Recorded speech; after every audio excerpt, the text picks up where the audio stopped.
This month on Axe TV, we'll be introducing new teachers to the building, chatting with students in the lunch line, going behind the scenes of the fall play, and saying goodbye to Dr. Ramey. It all starts now on Axe TV.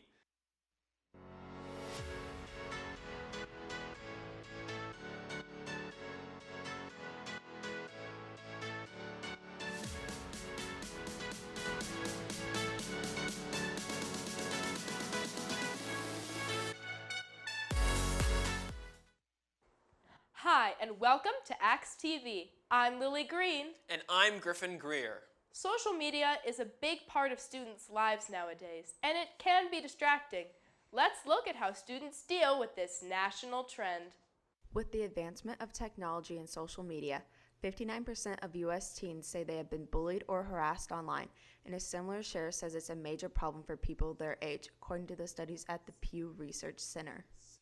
I do believe it affects teen on average because, when you see something on social media, everyone in your group, even friends, will know about this and we'll all talk about it. Especially in my friend group, all of my friends will talk about what we've seen on social media the day prior.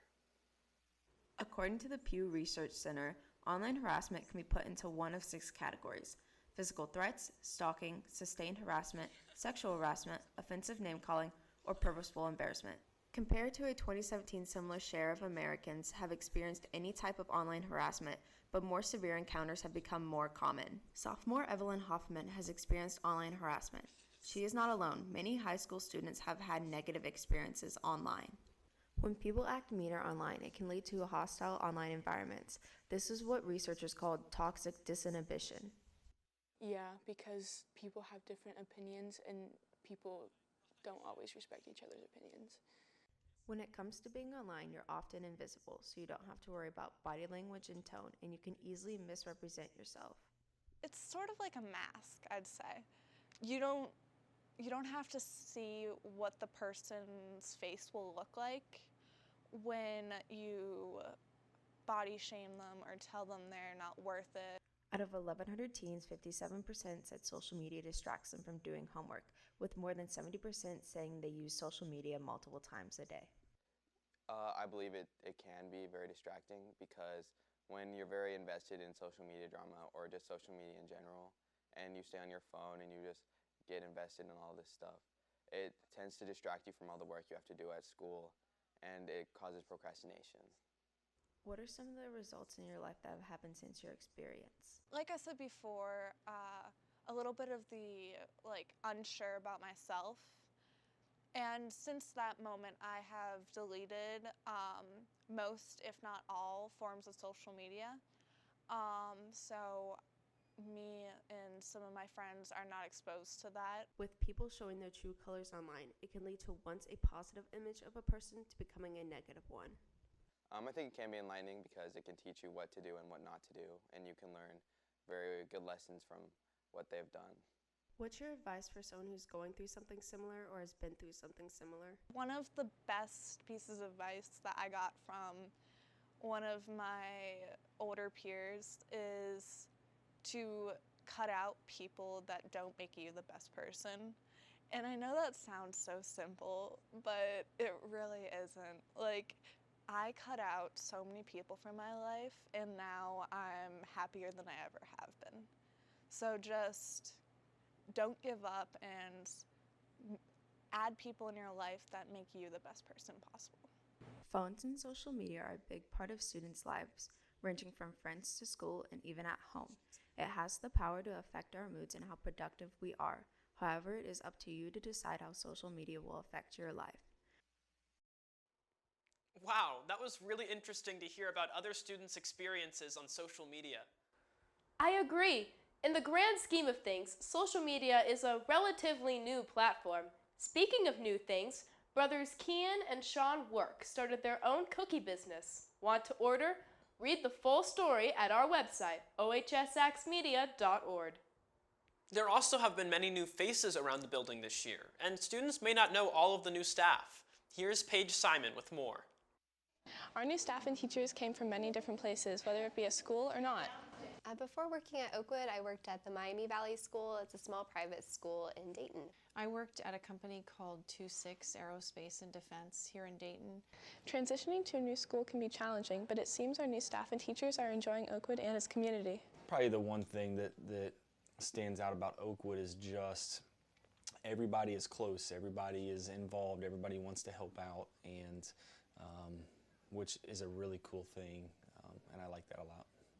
I love the community feel that you get in Oakwood with the students and the families and the other teachers. Out of all the grades, our teachers chose to work with junior high and high school students. I really like this age group. I think there's a lot of opportunity for creativity with different lessons. It's a really fun age.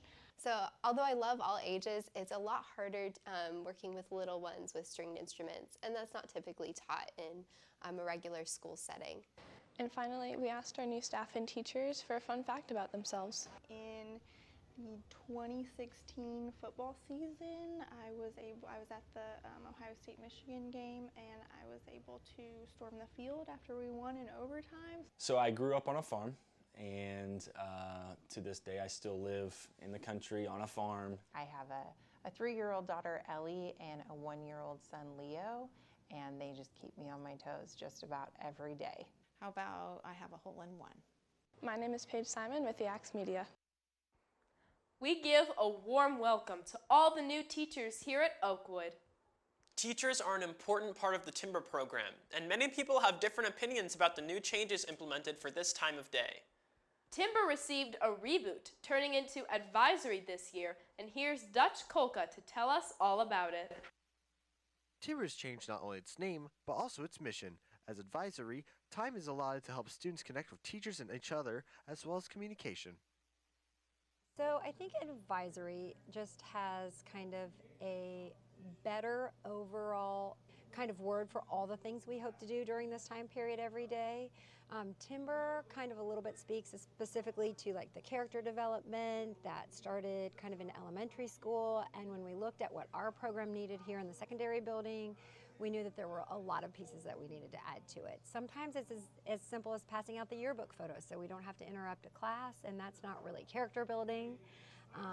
And sometimes it's kind of some intentional joy of belonging days. So I think advisory kind of encompasses more of what that's really meant to be. Another addition is the One for the Ages Award. Advisors earn points through challenges and activities with their peers. I think it's a cool idea. I think Dr. Waller's onto something. A little competition is good as long as it's friendly.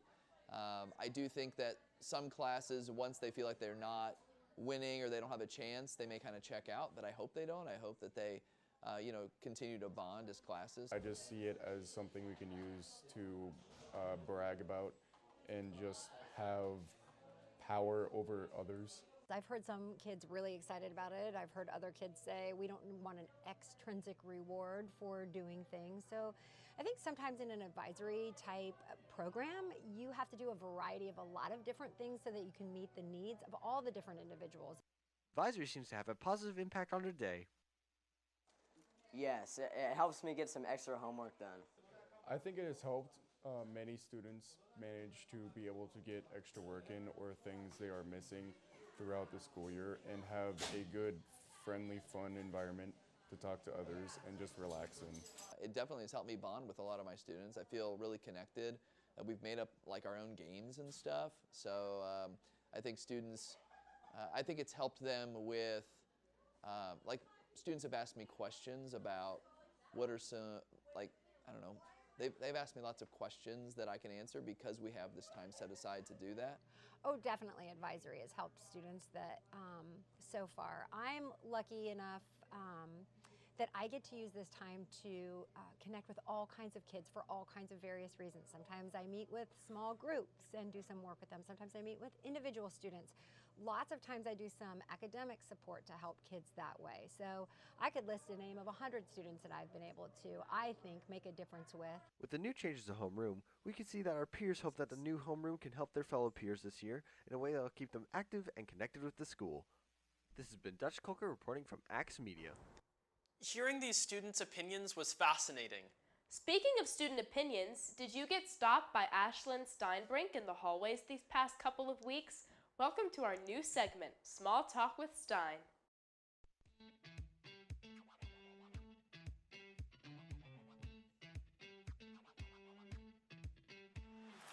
Can we get a fit check? Can we get a fit check? Oh, yeah. Where's everything from? Goodwill. No clue. I got them for my birthday. Amazon. All right. Thrifting icon. Where do you like to go? Goodwill. That makes sense. Hey, Roma. I have a question for you. Hi. What do you think about the lunch line here at Oakwood? It's too long. What do you think about it? I love packing my own lunch. What do you pack in your lunch? Usually something exquisite. Exquisite? What defines your, palate taste? Barbecue chips.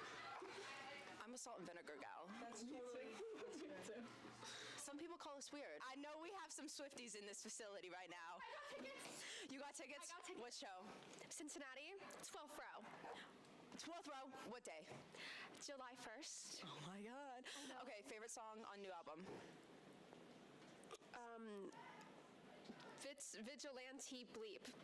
Okay, school appropriate. Least favorite? Anti-hero. Yes! What? Do you guys want to give a shout out to a teacher? Yo, we want to give a shout out to Mr. Dieters. I don't know, I never had him. And Mr. Martin. Because those are our real homies. Aiden Oaks, do you want to give a shout out to a teacher?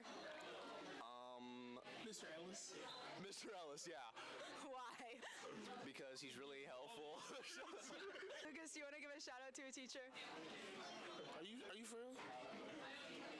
I'm being so for real right now. Shout out Mr. Baginski. Why?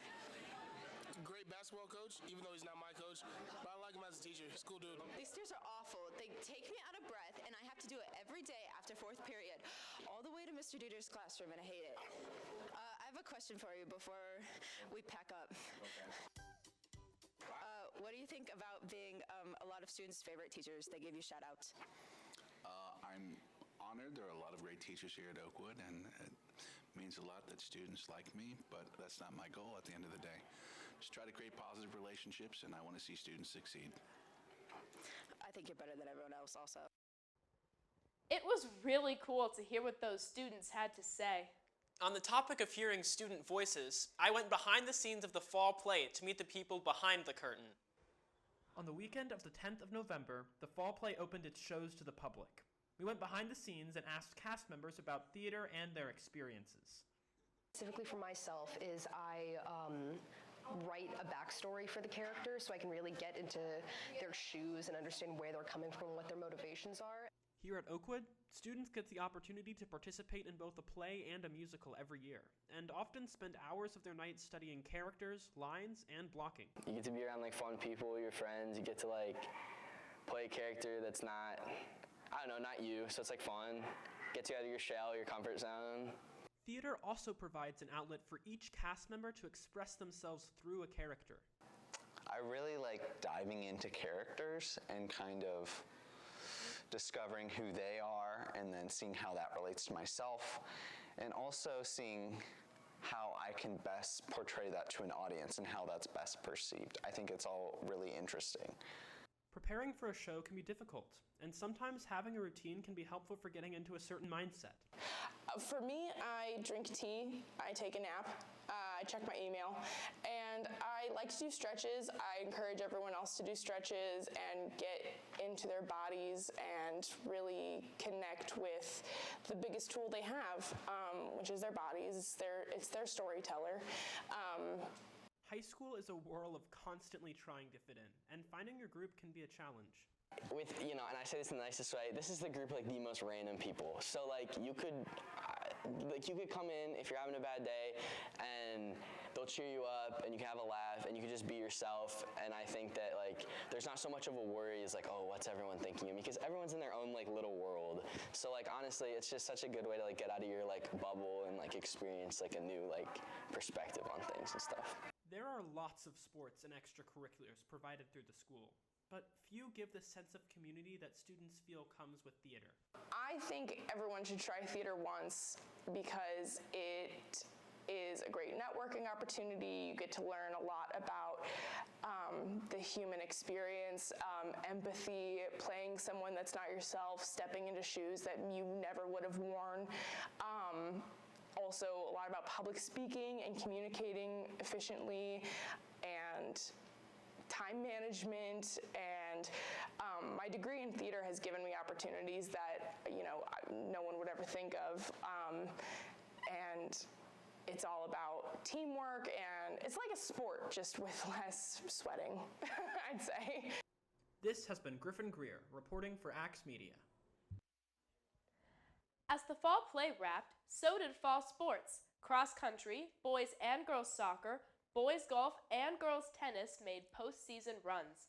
Katie Ulrich has all your sports wrap-ups at ohsxmedia.org. One person who's a big deal in the world of the school's extracurriculars and community is Dr. Ramey. Unfortunately, he is retiring in late December. Sully Kolka questioned him about his many experiences at Oakwood over the years. After about 10 years of being superintendent at Oakwood Schools, Kyle Ramey is retiring. He plans to go to Florida over Christmas break and spend time with family and learn about other opportunities. So our plan has been for a long time to relocate to Florida. My mother lives there, my older sister lives there, my stepbrother, my stepsister, they all live in Florida in the same area. So our plan is to relocate right away. And even though he's going to be spending his days having fun in the sun, he still plans to stay in contact with Oakwood Schools. We've lived in Oakwood for over 30 years, and so we have a lot of friends. All my colleagues, our church family, all my golfing buddies, everybody is in the area. So we'll be back in the area to visit, but also I plan on staying in contact, certainly with Mrs. Couch, who's going to be our interim, and then the next superintendent if they have questions. Our Board of Education are tremendous people, and they may have questions, or how did we do, or what. One of many achievements Dr. Ramey has made was the Master Facilitator Plan in 2019. What people are going to look mostly toward are those times of adversity and the great accomplishments over the course of a superintendency. And if you look at his career in particular, we had a STEAM system that probably would have had 95-degree rooms in the building and 60-degree rooms in the building, and to have that planned for the future, where it's something that's stable throughout the building and that we all just have a good, comfortable learning space, is a great thing for students that I think it's easy to take for granted. Junior high principal Tim Bainhop is very grateful for Dr. Ramey offering him a job as a principal and giving him an opportunity. I was a school psychologist in Oakwood for 3 years before I became principal here. And when I became principal, that was, I guess, he gave me the opportunity to be in this role and to put that level of trust in someone who hasn't been a principal before in a district like Oakwood. I think that showed a lot of faith in me, but also kind of an expectation of the work that I would do. Not only did Dr. Ramey provide excellent opportunities to others, but he also inspired others to take their time to get things right. On one end of it, we always have to remain open to the idea that something needs changed, even things that if I implemented a program today that I've spent months researching and then it falls flat, to spend the time investigating, like, okay, well, what is going wrong, and is the program the problem, or is something with implementation the problem? But he does such a great job of kind of focusing on, in the big picture, taking the time to get it right the first time. Students also share a positive sentiment with him since he has been such an inspiration. I think it's well earned. He was a good superintendent, but he worked really hard. I think it's good for him. I'm excited for him. After 30 years of living in Oakwood, he is saying goodbye on December 31st during Christmas break. I'm going to miss my colleagues, several of the teachers. They had my children in class, and then so I knew them as a parent, and then now as the superintendent. So I'm going to miss a lot of the teachers, the principals, administrators that I work with on a day-to-day basis. A big thank you to Dr. Ramey for staying strong and being a wonderful influence to the students, the staff, and the overall Oakwood community. Here's to many hole-in-ones playing golf in Florida. I'm Sully Kolka, reporting for Axe Media. We will continue to cover the search for a new superintendent. Prior to December 2nd, community, staff, and students were invited to forums to share their thought about the new superintendent. In January, Allison Couch, the district's Director of Educational Services, will take the helm as the interim superintendent. I'm interested in seeing the results of the interview process. Be sure to download the Snow Sites app to be alerted of new stories first. The Axe Media is back for this year, ready to bring you the latest news from OHS and the surrounding community. So students, grab your phones and install the Student News Source app from your app store and log in under OHS. Or you can check us out at our website, ohsxmedia.org, or on Instagram and Twitter at OHSXmedia, and on Facebook at the Axe Media. Thanks for joining us this month on Axe TV. We hope you enjoyed our first show. Check out our website at ohsxmedia.org for more stories. Make sure to follow us on Instagram, Twitter, and Facebook at OHS Media for all your school news updates. Before you head home this holiday, make sure you follow us to keep updated next year. And as always, have a great day, Oakwood.